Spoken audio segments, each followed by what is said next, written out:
Nada. My name is Brianna, and welcome to the Mama Knows Nada podcast. Today, I have a really awesome guest. She actually helped me get through some of my frustrations with breastfeeding. Her name is Kara. She is a lactation consultant, and she works in Dallas for For Baby's Sake. And we're going to dive right into a really good question, because some people like me, might not be familiar with lactation consultants, what they do, what their purpose is.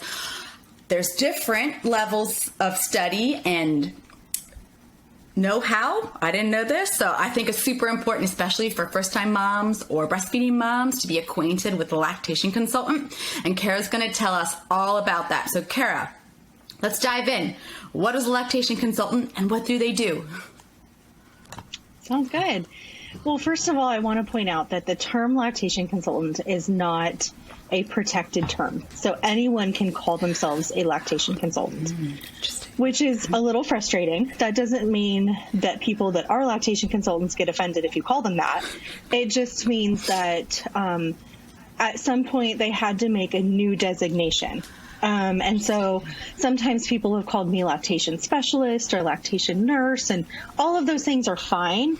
But my actual title is a International Board Certified Lactation Consultant, or IBCLC. And that's kind of the gold standard or the top of the line necessarily kind of for lactation consultants.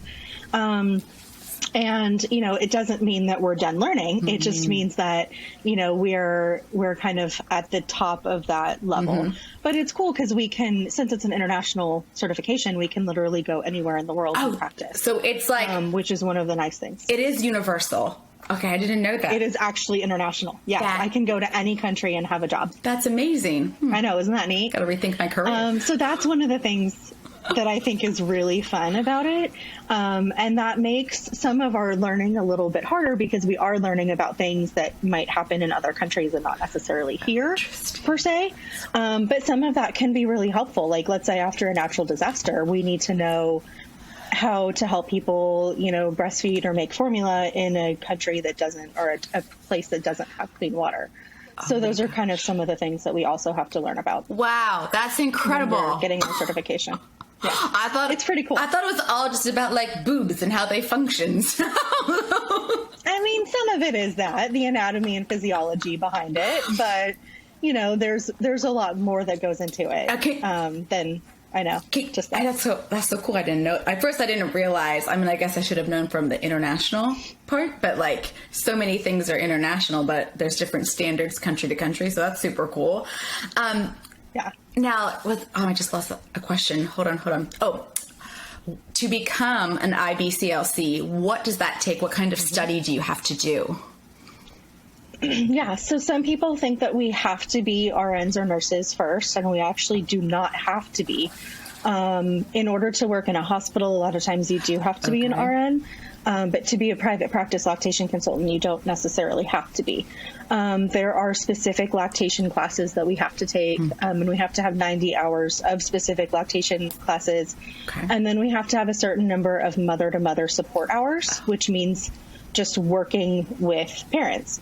And there's different ways to get those. Like, so a nurse in a hospital might get those just by going to work and working with, you know, like a labor and delivery nurse or a postpartum nurse might get some of those hours. You know, or the Latching is a popular way for people to get those hours. And then we also have to have some basic medical classes in college, psychology, anatomy and physiology, biology, all of those, nutrition, all those good kinds of courses, to give us kind of the basics of, you know, where we're going and what we're doing. The nutrition is a big aspect of it because we have to know, you know, carbohydrates and fats and proteins and all of the differences between those and what a baby gets at the breast versus what they might not get at the breast. Oh, wow. So you can like help a mom gear her diet to make sure that the baby's getting nutrients. Baby and mom are getting the most nutrients. Yeah, to an extent. Wow. Yeah, that's so, absolutely. See, all the things I'm already learning. So what made you want to become an IBCLC? So I think the big factor in my experience was I struggled a lot with breastfeeding with my first, similar to, you know, your struggle. And I saw a lactation consultant who is now my business partner. And we struggled a lot with my first. And, we never got to, I'll probably bring him up a little bit more later, but we had never actually got to exclusive breastfeeding. Huh. He was always supplemented in some form or fashion. And, but then I realized that it didn't matter. We were successful. We had a successful breastfeeding relationship because we both felt good about it. And it ended up filling the need of what we needed at the time. And it was good. It was a great experience. So then with my second, I was able to get help a little sooner. And it was a much easier experience all the way around.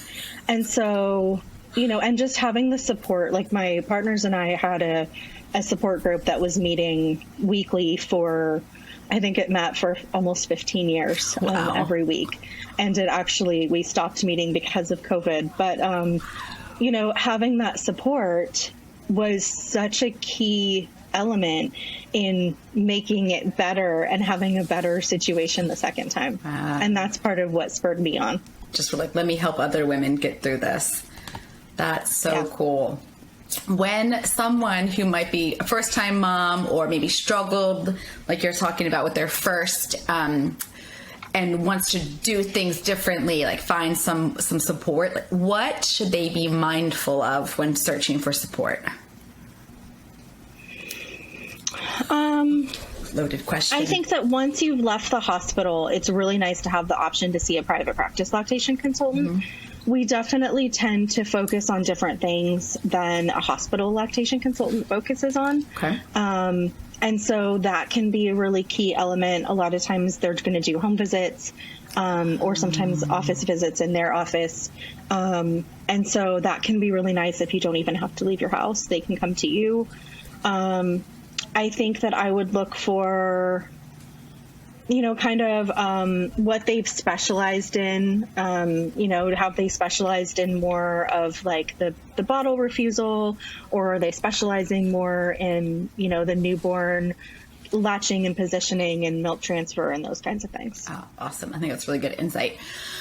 Now, I feel like I was very naive when I started my breastfeeding journey. And I know there's a lot of people who say that lactation consultants at the hospital level, and a lot of them aren't IBCLCs, if you look at their credentials. Some of them are, but a lot of them, at least in my experience, aren't.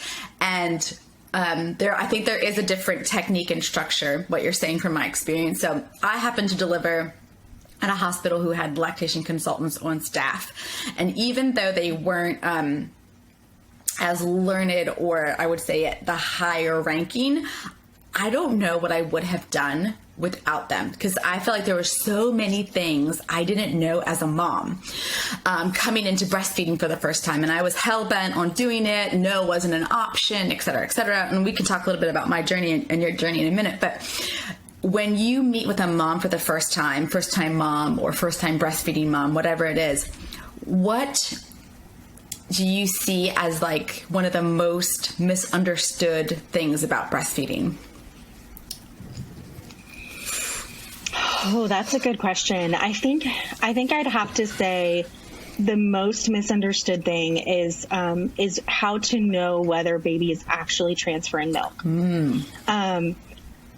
And part of that is not because hospital lactation consultants are, doing anything differently than I am necessarily, but milk isn't usually in until day 3 to 5 of baby's life. And most parents have been discharged from the hospital at that point.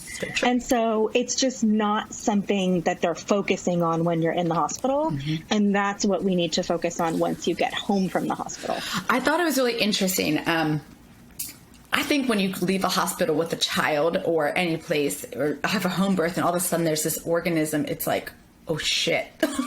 Anyway. And now you're supposed to be feeding your child in the most natural way. And I know for me, it was like, what the fuck, And luckily I literally had very hands-on lactation consultants at the hospital. And they were helping me express, and they're like, you got to put it on this. Let's see how much we can get. And literally helping me express my boobs. It was mildly uncomfortable, but in hindsight, I was like, thank God they just went in there and like, we're like, boom, let's do this, because I didn't realize how much effort it was going to take and how much, like, you know, no one told me. The other thing, I like what you're saying about, you know, milk comes in a couple days later. Nobody talks about what that feels like or what to expect. All I was told is, you'll know. I mean, that was right, but I mean, my boobs swelled. It was, and I had to go like massage them in the shower. And I texted my best friend in California, and I was like, "What do I do?" You know, like she's like, "Take a hot shower, rub bar soap on your boobs." That's what my mom told me to do, and I was like, "Oh my God, thank you." But nobody gave me any insight into any of that. So I think what you're saying is like, like, what do you know? And then, is baby getting enough food? And is there anything else? Like, should it be hard? Should it be easy? Should it be organic? Does it take that much expression? Like, does it matter woman to woman? Like, what other things are we missing when we, or maybe we're just not clued into when we become a mom who wants to breastfeed? Yeah, I mean, I think that to your question of like whether it should be hard or easy, I think it's going to be a little different for everyone. I definitely see people that it comes really easy to. One of my best friends like had no trouble. She just popped them on, and it was no big deal at all. And then I struggled a lot, and so, you know, I think that sometimes we think that it's supposed to be natural and easy, but if you look at a long time ago when breastfeeding was natural and easy, let's think about how we lived. We had our sisters and aunts and moms and grandmas around, and we had all of that family support in a different way than we have now. And so that's why we need more support than we used to back then. A lot of us have parents that didn't breastfeed. And so they don't have that, that knowledge to impart to us. Or even if they did breastfeed, they may not remember the problems that they encountered or things like that. I know I had to completely pick apart my mother's brain to try to remember what happened with us because she just had no clue. She didn't remember. She remembered a boob and a baby and them kind of going together sometimes. And that was about it. And so until we get back to that point, which maybe we never will, I hope we do, but until we get back to that point of like having that generational knowledge of breastfeeding, we're going to need to bring in other people to help with these things. Yes. Milk coming in is something that should be talked about a lot more. And I think that the postpartum period in general should be talked about a lot more. I still talk to parents who were totally blindsided by the fact that they were going to bleed for 6 weeks-ish after their baby was born because they just don't have any idea. No one told them. So I know we need to talk about it more. Milk coming in for some people happens like a soft, easy transition. And for some people, it's a huge Dolly Parton transition. And so we just need to normalize that, like, it's going to, it could go both ways, and that's totally fine. I love that what you're saying, too, is because I think we forget sometimes. I mean, we talk about, every situation is different, but it is different. Like, I had friends who, like what you're saying, no issues, no nothing. And then for me, my son wouldn't latch, and we'll get into that in a second and what that means, and not knowing what to look for, but knowing that there was something that just felt amiss, and then talking to some mom friends about, well, what does this mean? Like, what do I do? And, some people don't have a lot of girlfriends or don't have friends who have kids, fortunately for me, about half my friends had kids and about half of them don't. So I had enough to be like, is this normal or should I look into it? So I think that's super important. But for people who don't have that, that's who this podcast is for, or people who want more insight, like, what do I need to know? And I'll tell you, I literally swelled, like my breast literally went from like a D to like a triple D. It was like insane. I was like, and it wasn't painful. It was uncomfortable. I think there's a little bit different. So I don't want to turn anybody off to breastfeeding. Now, another thing I want to talk about with you is supply, milk supply. Like, we think, well, I thought naively, and when I'm laughing during this, it's never at anybody, it's at myself and my own naivete when it came to the experience of being a mom and all of that entailed. So my mom and sister only breastfed for a couple months, and my sister did periodically with struggled with her second, etc. But I was hell-bent on breastfeeding for 6 months, if not a year. And I did make it to a year, and I had to supplement. But my supply diminished drastically. And I think I actually even reached out to you at this point. It's like, what do I do? And can we just talk a little bit about what that means and what a mom should do when that happens? Yeah, I mean, I think overall, the best thing to do is reach out for help because we need to figure out why supply dropped. Supply can drop when a person's period comes back. Supply can drop because baby starts sleeping through the night. Supply can drop because the person gets mastitis or even gets a stomach flu and stomach bug and is down for a couple days. It can drop for lots of reasons. And so, kind of getting to the bottom of that, of why that's happening is first and foremost. Milk supply kind of regulates between month 3 and 5. And so keeping in mind that a lot of times it is going to regulate about that time, but that doesn't mean it's gone. It just means that your body is handling it a little bit better. So sometimes we get calls around that time where people go, oh my gosh, my supply is gone. And I'm like, it's probably not. You're just not feeling it quite as much. You don't feel that fullness like you did in the beginning. And that's okay. And that's totally fine. And so that's what I would look at more than anything. And then, the best thing to do in general is stimulate more, pump, breastfeed, do all the things to give more stimulation because those are the best things that's going to increase supply. Sometimes I equate it to like, when you start drinking more water, but you don't pee more, what happens? You get a UTI, you get a bladder infection, something happens. And then your body goes, oh crap, I need to lower this. And so then you stop drinking so much water and you stop making so much pee. Well, milk supply is a little similar. If you do things to increase supply, but like let's say you start eating lactation cookies or you start taking supplements, but you're not removing milk more frequently, it's just going to get backed up and your supply is going to reduce all over again. So the best thing you can always do is stimulate more frequently. Gotcha. That's really helpful, actually. I wish somebody would have told me that, before you. It's interesting the way you put it, too. Like, it just levels out because, especially, I mean, this is, again, just my experience, I think it's some of my friends' experience and other mothers, is like, once you hit that, like, equilibrium, that's when your boob isn't as full, or maybe you're not like lactating and like leaking as much, and or you introduce the solids or whatever, then there's that, the fear, like, and I remember saying to my husband, like, is he getting enough food? I can't tell. I don't know what he's consumed. I don't know what he's not consumed. And that is such a stressor, I think, for a parent in general, but especially a breastfeeding mom, when you don't know what's going in there. It's not in a bottle. So is he or she? I just have a son, so I always defer to he. Sorry, not trying to gender stereotype here. So I think that's super important to know that you're tuned into your body, and don't freak out like I did. The other thing too is does it happen frequently, or in your experience, like, is there usually like a super producer breast, or is that just like me?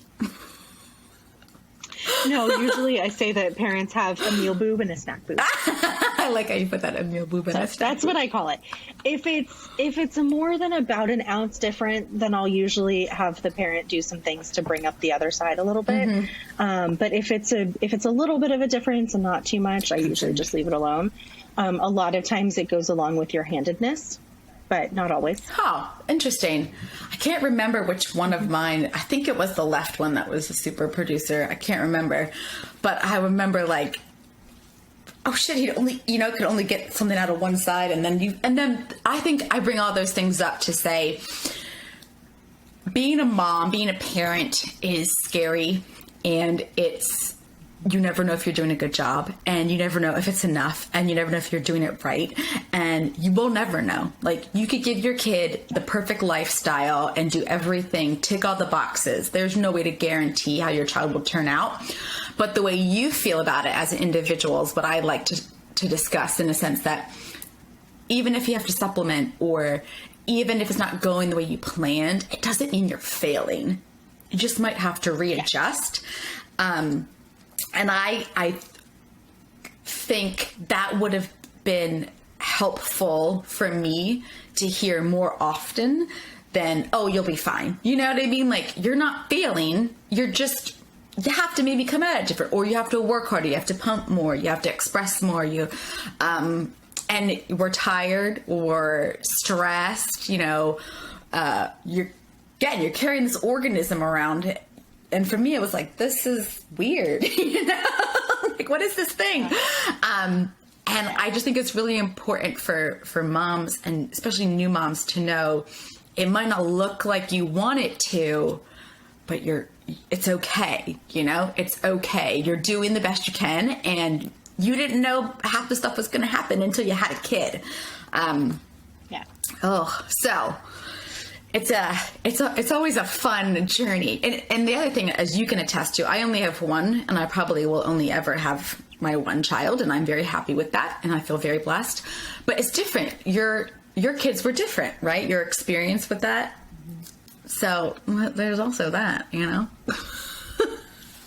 And I like what you said earlier about following your instincts and knowing when there's a problem, because that's such a big part of parenting. And I talk to so many parents that are like, I knew something wasn't right. I knew there was something off, but everyone kept telling me it was fine. And I listened to them. And so it took me so much longer than it should have to reach out for help. Yeah, and it absolutely, like, reaching out for help doesn't mean that you're not parenting correctly or you're doing a bad job. It just means that you might need to learn more about whatever it is you're trying to do. I certainly have had to do that with my own children in lots of different ways. Because it happens even as your kids get older. Yeah. My younger son has dyslexia, and I don't know anything about dyslexia. So I'm like, please tell me all the things about dyslexia, because I don't know these things. But breastfeeding, I've got a handle on that. And so, it's okay to ask for help and to ask people that know more about it. That's why we all have specialties. Right. And I think that's really important that you said it too. You can't be an expert at everything, but I think even if you follow your instincts and it leads to nothing being wrong, it's always better to ask the question that you might not know the answer to than leave it out there. And that's one thing I'll say, like, my son has made me better about, especially since it's not about me and my health. It's about him and his health and well-being. Like, I'll just figure that out later, Now I'm like, well, crap, like, could that be something wrong? Like, what is that bump? What is this thing? Maybe I should call the doctor. Does he have a temperature? Like, and not that I don't care about my own well-being. My husband will tell you I do all the things to make sure that my mental health and everything is right on par. But I find that when it's someone who can't take care of themselves, you need to be curious, and it's okay to ask a question and ask for help or ask for insight, especially if you don't know what you're doing, and yeah. I don't know about anybody else, but every day's a gamble for me. Like, this whole parenting thing, it's just a crapshoot. So absolutely, me too. And totally understand. You just never know what's going to happen in the future. So if you don't ask, don't practice asking now to get insight, to inform yourself, that's the best thing we can do for ourselves and especially for our children. All right. That's my TED Talk. Thank you. So you actually helped me with this as well. But there's certain things that lactation consultants or IBCLCs can help when it comes to identifying. Some of those things I wasn't even aware of until it was happening in my life, which is like the way my son latched, or my nipple shape, and tongue ties, lip ties, Can you discuss some of those things and what they mean in the terms of breastfeeding world? Yeah, absolutely. So some of the things that we're looking at when we do a consultation are like, how is baby latching? What are they doing with their tongue and their mouth? And is it an efficient way of breastfeeding, or is it not efficient? A baby using their lips more than their tongue when they're breastfeeding is not a very efficient way. Or a baby that's using a lot of vacuum, like really pulling in their cheeks. Like, think about picking up a milkshake that was just made and trying to suck out of the straw. You have to let it sit before you can suck it through the straw. But those babies that are using lots of suction or vacuum are actually a lot of times compensating for something else that's going on. So anytime a person tells me like, oh, my baby has a really strong suck, it kind of makes me go, well, why? Let's look into this, because that's not always something we want a baby to have. We want them to move their tongue in more of a wave motion, or kind of a lift and lower motion in the back. And so that's where tongue ties can play in. And we used to believe that tongue ties only affected, when they were attached to the tip of the tongue and baby couldn't move their tongue out at all. But now we've learned that there are posterior tongue ties that are attached further back on the tongue and don't allow for that up and down movement of the tongue in the back that's so necessary for breastfeeding. So a lot of times babies will compensate for that by thrusting their tongue in and out rather than up and down, or they will just use extra suction or vacuum, which a lot of times can be really painful and not very effective at removing milk. So those are some of the things that we're looking at when we do consultations, and we're helping to maximize whatever we can by how babies is latching. And sometimes we can do that just by a little, positioning fix. And sometimes it takes a little bit more than that to really get to the root of the problem. I know in my experience, so with Declan, I had to have his lip and tongue tie clipped or lasered off is what they do now, I guess. And luckily, it was actually Dr. Bree at Uprise Chiropractics who referred me to you. And then you referred me to a dentist to have that rectified, because what I think is also really important to point out is that your pediatrician doesn't know everything. And that's where I found outside providers, not to undermine the intelligence of any medical practitioner or any specialty. That's not what I'm saying. What I'm saying is that we're talking about specialties and expertise. And it's interesting to me that I went to a chiropractor because Declan's head was a cone head. It was vacuumed out. And then she was like, if you're having trouble breastfeeding, go here. If you're having trouble latching, they'll be able to help you. And then to a dentist in order to even figure out what was really happening with my breastfeeding. And this poor kid 4 weeks in is getting things lasered and and prodded.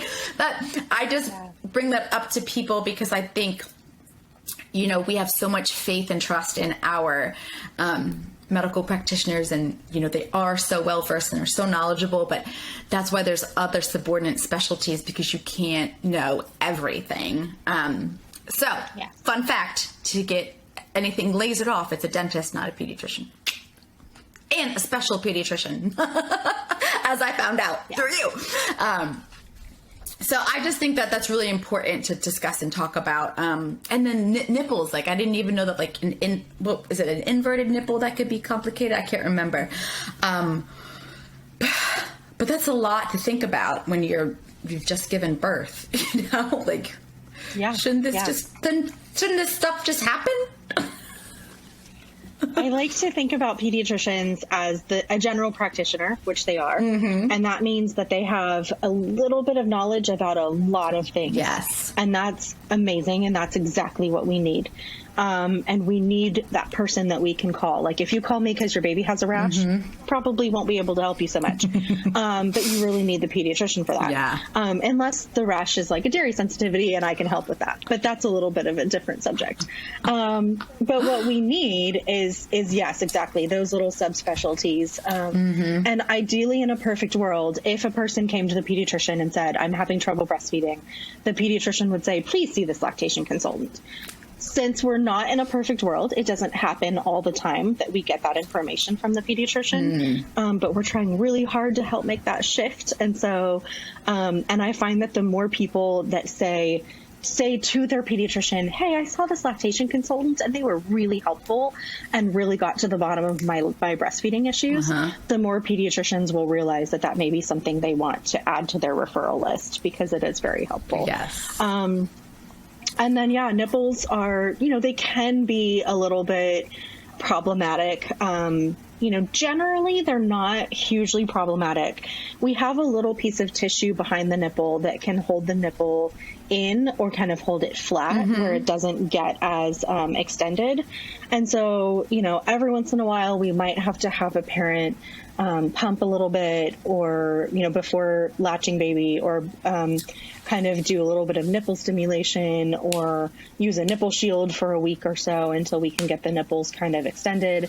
It happens rarely. And in general, a baby that has good efficiency in oral anatomy should be able to breastfeed on a nipple that's a little bit flat. Or even sometimes an inverted nipple. So it shouldn't be a huge deal. And then that little piece of tissue behind the nipple gets extended and loosened up, and then it's not a big deal at all. It's just crazy. I'm just thinking of like all the million things too that we could talk about, and who would have thought the way our nipple shape could even impact, breastfeeding, and then the foods we eat and the allergies. Like there's so many things that, a lactation consultant can discuss with you. And the other thing is take time for, sometimes you're rushed in a doctor's appointment, or your doctor doesn't know, or pediatricians don't know, or whatever the case may be. So I'm a huge advocate of, personally, of asking questions from people who might have that micro level, you have okay, with this general knowledge, I think it's really important to that insight. I think it's super, super important. So I'm grateful I was able to complete my breastfeeding journey with supplementing. That's okay. I was okay with it at the end. Yeah, there was definitely a moment and there was oh God, I wish. But then in retrospect, we had moved, all of these things, the stress, the this, the that, the other thing, my husband traveling all the time. Everybody's situation's unique. So the fact that we got to a year and just over, and I was able to breastfeed my son, I'm calling that a win. I'm calling that a win. Yes, absolutely. And now it's all about how you feel about that relationship. Yeah. And you know what? And there's other women, and I see this all the time, they can go 2-3 years, and, I'm glad I was able to do what I did. But also was a very natural separation. So there wasn't the other part of it, where you feel guilty because you have to stop, or you're trying to choose when to stop. And, that juxtaposition or that struggle. So, and that's different for everybody too. All my friends have different separation from breastfeeding. Sometimes it's the mom who's more upset than the kid. It's a lot. Anyway, now when you're helping a mom or a woman with her breastfeeding, is there anything in particular that you need to hear from her, or information that helps you help them the best? I think the biggest things that come to mind when you ask this are their goals for their breastfeeding relationship, because that's all that matters to me. Gotcha. If their goal, I had a client once who said, I want to get to 4 months and then we're switching to formula because I'm going back to work and I can't do it. And I was like, okay, let's get you to that point. That's not my choice to make. Your goals are your choice to make, and your success in those goals is your choice to make, not mine. So it's not my job to judge you for not doing enough or judge you for doing too much or any of those things. And so I think that more than anything is what we need to know. And then this sounds like a silly thing, but if you've had a breast surgery, please tell us. It's very important for us to know. And sometimes people will try to hide the fact, and we can tell. So it's a really important thing to know. But it makes it much easier when we just can hear it from you, or we get it in your paperwork, and you've put that in your information in your file. But I have had people that have tried to, keep it quiet, and I am not going to blast it on social media that you've had a breast surgery, and it just doesn't matter to me that much. But it's important for my job, and it's really important for me to know. Now, does that include like reduction as well as implants? Absolutely. Okay. All of it. Okay. One thing that happens with breast reductions a lot of times is they'll do a lift, which means that they actually remove the nipple and then sew the nipple back on. And that affects breastfeeding a lot. So that is something that we definitely need to keep in mind. And we can see the scars. A lot of times they're fairly obvious. But even if you've had a mole removal or a biopsy done on a lump or something like that, it's nice for us to know, because we need to take all of those things into account. I never really thought about that. I've never had a breast surgery, thank God, for any good or bad reason. So, but I never thought about the reconstruction and how that would, obviously, but never thought about it. Look at that. Yeah. Is there any unsolicited advice you'd like to give, or a takeaway you want to make sure a new mom or a first-time breastfeeding mom takes away from this conversation? I think more than anything, especially nowadays, I feel like there's a lot of misinformation about sleep and breastfeeding babies. And so I think more than anything, I just would love for people to remember that newborns sleep in the way they sleep for a reason. And our bodies are made to be stimulated frequently for the first couple of months of the baby's life. And that is why they don't sleep a ton. And there's a reason for that. And so sometimes if we're kind of forcing a baby into an unnatural sleep pattern, milk supply will drop and weight gain will drop, and all of these things happen because of that. So just keep in mind that our bodies need that for a reason. I never thought about that. I was always on demand with Declan. So I think I slept better when he was breastfeeding than I do now. Yes, that makes sense. He sleeps, but I don't sleep. So there's that. But maybe I need to interview a sleep psychologist or something. Gosh. You need to prioritize that self-care. No more wine? Ooh, I don't know if that's possible. Is there anything else you'd like to add, Kara? Any final thoughts? I don't think so. Just follow your instincts as parents, and there's always someone that you can get to help you when you're struggling. And I think as a culture, we need to remember that a lot more. And I think that's it. Awesome. Yeah. Thank you so much from Kara. Thank you, Kara, from For Baby's Sake in Texas. You can find them at forbabysake.com. I'm the mom who knows nada. My name's Brianna, and until next time, we'll see you.